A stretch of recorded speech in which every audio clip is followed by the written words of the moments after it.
Après un mois de congé en raison de la saison hivernale, l'Assemblée générale du Parti Union des démocrates pour la renaissance de la Guinée, UDRG, s'est tenue ce samedi 16 septembre 2023 à son siège, Siakipé Dadia. Ce meeting de la reprise a été une tribune pour Bahouri pour donner la position de son parti sur des sujets d'intérêt national dont l'appel à manifester des forces vives de Guinée aux États-Unis lors de l'Assemblée générale ordinaire de l'ONU, à laquelle devrait prendre part le président de la transition, le colonel Mamadi Doumbouya. Sur la situation, Bahouri appelle clairement les organisateurs de cette action projetée à y renoncer. Il ne peut pas y avoir un consensus dans n'importe quelle situation. Cependant, il faut exprimer certaines opinions avec respect et éducation.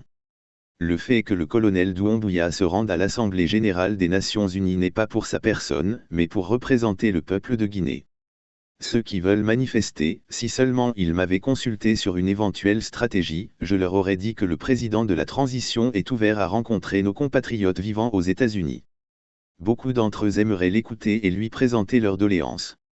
Ils ont des problèmes spécifiques, des attentes, et il ne faudrait pas que ceux qui sont motivés par des intérêts politiques particuliers empêchent la grande communauté guinéenne de dialoguer avec son dirigeant et de trouver des réponses à leurs préoccupations, qui concernent à la fois la communauté guinéenne en Amérique et la situation nationale.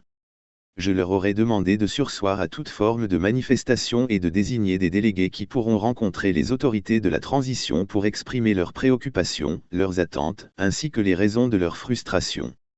Cela permettrait éventuellement que leur voix soit entendue, ouvrant ainsi la voie à la recherche de solutions pour une renaissance nationale.